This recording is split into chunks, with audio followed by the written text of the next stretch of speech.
We had a real magical thing, and yeah, I don't need to go into it with all the details, but you know, there was this time where it was like it was like a full-on communal thing, and it was like the only competition was like, I remember for years I was writing all my songs just hoping that like Tim and Ted and Todd and like all those dudes would like my songs. Like that was my audience. That was my target audience. You know? Like I didn't really think of it past that. And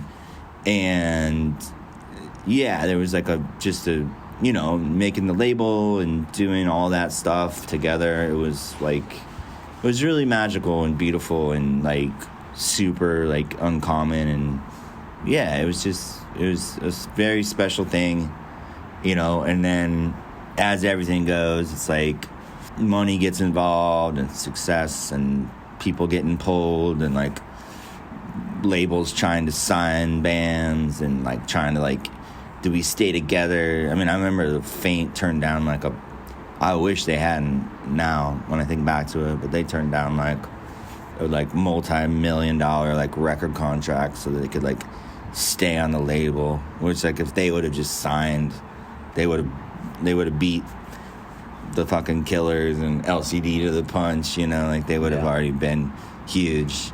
But they stayed because we thought of it as like this like kind of whatever, sort of like communist, like we gotta all stick together thing.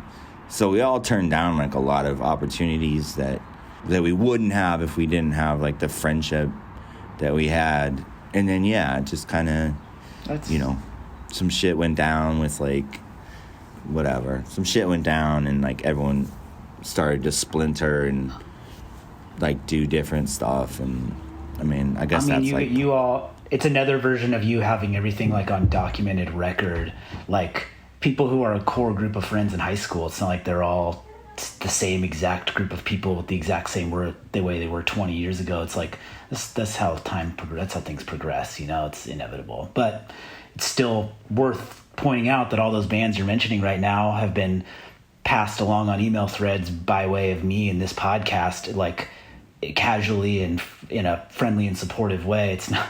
I don't know. That still just felt like a bunch of nice human beings. I mean, that's kind of, like I said to you, I think before we started recording, but that was a big selling point when Matt McGinn sent me the email or whatever. It was just like, you know, Todd did it and Tim did it. And so I just sort of felt like if those guys took the time to like talk about my music, then the least I can do is come on. Bless them and bless you. The Todd one was so funny because I was like, I'm going to talk to him about Digital Ash because my dumb ass is like, yeah, that's got electronic instruments on it. I'll talk to Todd Fink. And I had COVID, so I was like sitting on the bed. I was like, not canceling this shit.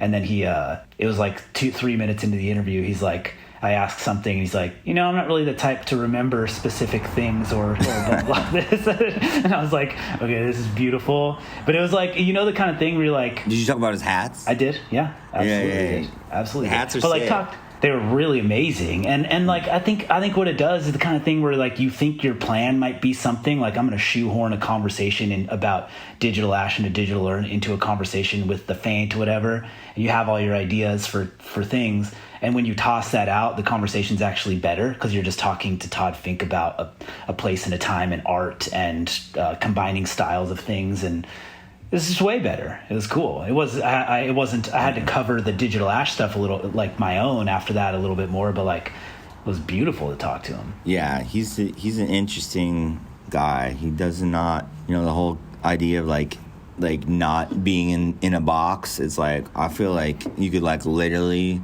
show that dude like a picture of a box and be like, Todd, what is this? And he just like, he couldn't answer. He'd be like, I got no idea. Because he's like such a free spirit and like open mind kind of guy.